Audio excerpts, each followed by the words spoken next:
Good morning, folks. Jordan here with the Nutty Gnome Homestead. Today we're out here in our orchard getting ready to prune up one of our apple trees. Now, there are many different ways to prune your apple trees, guys. Some people like the central leader. Other folks tend to go towards the more modern open center, the vase or the bowl. However you guys want to do it what works for you guys. Here on the farm, we do a combination of both. It all depends on how the tree is formed whenever we get it here on the farm. If it already comes with the nice central leader it will work for our program here, we'll leave it. Otherwise, we'll go ahead and clip it off and we'll start ourselves one with an open vase or an open bowl shape to where we can go ahead and get a lot of airflow going in. We prune all of our trees every year. We try to take all the water sprouts off. We take anything that's dead, diseased, or dying. We want to get rid of that. It's just going to cause problems later on down the road. Anything that is crossing, anything that crisscrosses, one branch crosses another one, we get rid of it. Anything that grows inward towards the tree, we get rid of it. Just by taking out this stuff alone, the dead and diseased, the stuff that's already dying, or any of the branches that are crossing, will make a huge difference on just about any fruit tree. So we're going to bring you guys in here close and we're going to show you what we do to get this tree ready for the spring. Okay, so first things first, guys, we're going to come in here and we're going to have our sanitized shears. We put a little bit of denatured alcohol, isopropyl alcohol, something to make sure we're not going to transfer any disease. You guys can see this is a nice healthy tree. It's been in the ground about 4 years here on the farm. We've got all of these sprouts coming off from the rootstock, and then you see all of these branches that grow right straight up. These are the water sprouts coming up. Just by getting rid of these alone, this tree is going to look a whole lot different. So we're going to go ahead and get started on taking these out. When we come in here and we take these out, we want to get as low down to the base that we can. And we want to cut these off flush with the trunk of the tree. If you guys have a bucket or a box or a bag, it does make it a lot easier because we don't want to be carrying this stuff around. We don't want to leave it out here. None of this is going to go to waste, though. It's all going to get fed to our rabbits. They will really appreciate this. Just take your time. Look where all the branches are coming from. And cut them off. These actually come up from right at the base of the ground. So I know they're off of the rootstock.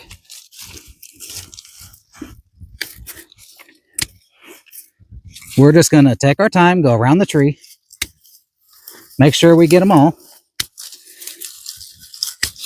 Because, guys, these suckers are not going to produce any fruit. All they're going to do is take away from the overall tree. They're going to take energy away. That's why we want to get rid of them. So you guys may be wondering what these pieces of wood are. These are spreaders to spread out our limbs on the trees. We want to make sure that our limbs come in with a crotch at about 45 to 90 degrees. You don't want anything less than 45 degrees. Ideally, it is going to make for a weaker crotch joint there. Too much weight on it, whether it's ice or fruit, is going to make it peel off and it's going to damage your tree. Now, like I said a minute ago, anything that's pointing up, we're going to go ahead and take it off. We don't want any of our branches pointing right straight up. They're not going to do us any good. We're going to come in here real close. Anything that's angled inward towards the tree, it's coming off. We want to make nice clean cuts. Get them in real close to the tree if you can. Anything that's going to cross or cause any issues, we're going to take those off too.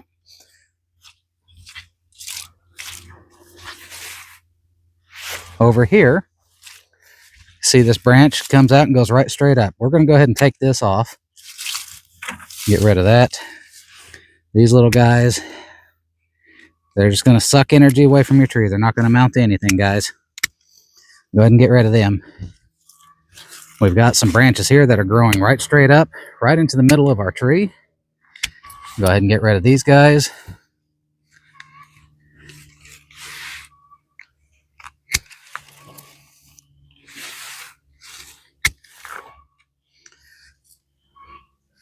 Anything that's crossing, we'll go ahead and take this one off. It's just going to be in our way.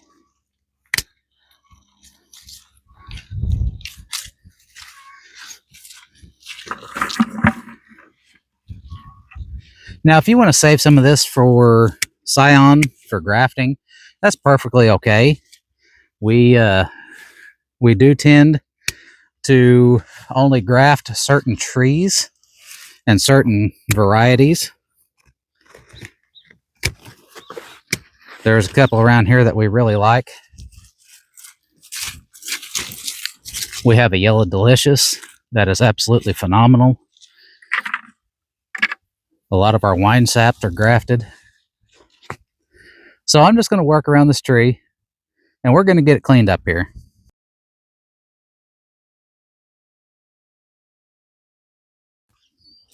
All right, so we have all the dead, diseased, dying, all the branches that are crossed for the most part. You're not going to get them all. Try to anyway. Now we're going to look at shaping the overall size of our tree. By this, we're going to be doing a lot of heading cuts. We're going to top the tree off. I don't want my trees to get over 12 feet. I want to make it real easy for us to pick the fruit here on the farm. I don't want us to have to climb up on a ladder to do it, where we can get it from the ground with an apple picker or whatnot. So what we're going to do whenever we do a heading cut is we're going to pull over one of our branches that's going out, and we're going to look for a bud that faces out. You don't want one that goes up. I want it to face out. So we're going to cut right beside that bud at a slight angle, so the water doesn't sit there and rest on it. And what this does is it allows that branch to start growing this way, away from the rest of the tree. Now, some trees are prone to growing right straight up. For instance, pears, for example, they tend to always want to grow right straight up. All the water sprouts grow up, the branches grow up. You can put a couple of spreaders in here. You guys can buy these online. They're plastic. They do okay. I make mine out of wood. They're a lot cheaper than the stuff you buy online. Just go get you a couple pieces of scrap wood, or heck, even a fence post, fence picket. Rip them down a couple times, cut a V-notch on both sides. These work great, and they're a lot more sturdy than those plastic ones. We want to make sure that we get our tree all spread out to where we can get good airflow in there.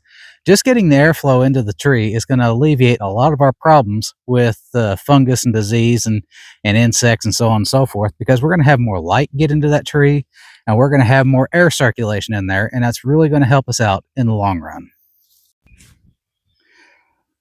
Now, pruning your fruit trees is going to seem like a daunting task, especially if you've never done it before. Guys, don't worry. The best thing you guys can do is get out there and prune your tree. Even if you don't take too much, at least you're taking something. The worst thing you can do with your fruit trees is not take anything at all. This is one of our other apple trees. This has a really good form, and never mind the blue plastic in the back. We had hail and tornadoes come through the other day and really made a mess of things.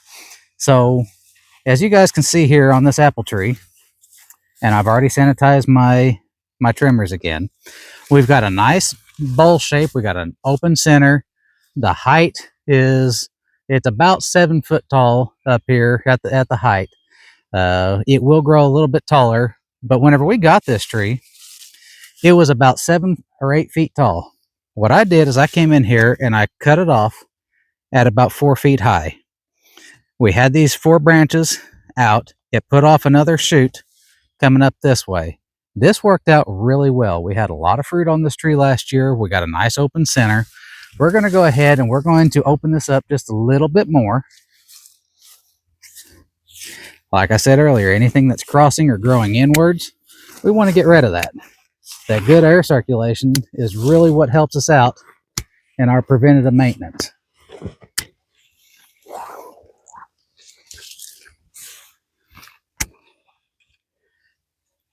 It is really hard to over prune one of your fruit trees. Like, here's some broken branches from the hail from the other night. Some of these trees really took a beating.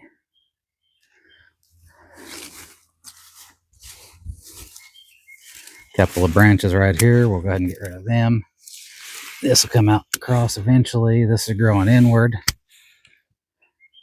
There's another one that's growing up.